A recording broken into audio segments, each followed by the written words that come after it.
Okay. Welcome back to Public Finance in 5. This video, we want to look at Module 4. Module 4 is on the generation of income and expenditure within a state. So I will also start on allocation and expenditure of income, which is income of central government. Yeah.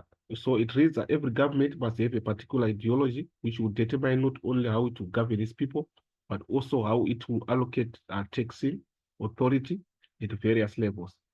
Those levels being central, provincial, and local. The various levels of government should logically supplement each other in a reasonable way. This means that the money they collect through taxes and the service they provide should not overlap. Moving on to the next slide, uh, the generation, we're still on the generation of income and expenditure within a state. So on accountability, when a vertical relationship exists and the central government allocates funds to the provincial authority, or when the province allocates funds to a local authority, the body that donates the funds remains accountable to the taxpayers. Then we move on to the next slide. Uh, on the next slide, we are now on sufficient revenue.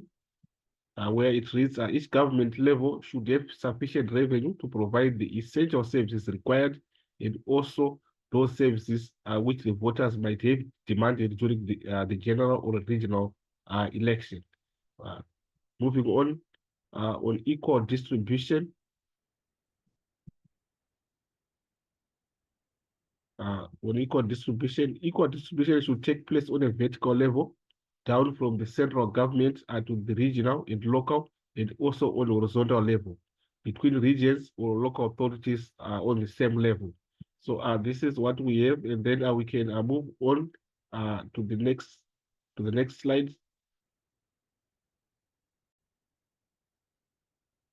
Acquisition of income.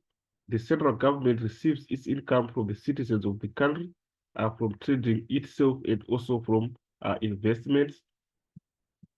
Moving on, right? Now we have got tax. Tax can come from. So these are sources of tax that we are given. So firstly, we have got income tax from taxpayers, in brackets, personal income tax. Secondly, interest on dividends received by investors, customs and excise duties, value-added tax, uh, tax on foreign shareholders, tax on profits, fringe benefits tax, tax on international trade transactions, ad valorem, and finally we've got airport tax. So this is a list of sources of tax that can be asked. So you can just state them. Then we go to the next one. Determination of financial needs. There exists a number of criteria used to determine the financial needs that a community might have. Then we have ideal criterion. The desirable minimum levels of service is determined as well as the cost to supply such a service minimum. Average criterion, according to which the financial need is measured in terms of rendering an average standard of service. Then moving on to the next slide, uh, determination of financial capacity. Several criteria can determine the financial capacity of a community. First point, per capita income of a community, whereby per capita we are saying total income divided by a number of people in that community. Then a second point, the revenue potential of an ideal tax system. Third point, representative revenue system. Financial capacity of the government is regarded as the potential revenue which may be collected within a certain demarcated area or region. So this is what we have, and try to see if we still have another section that we want to look at.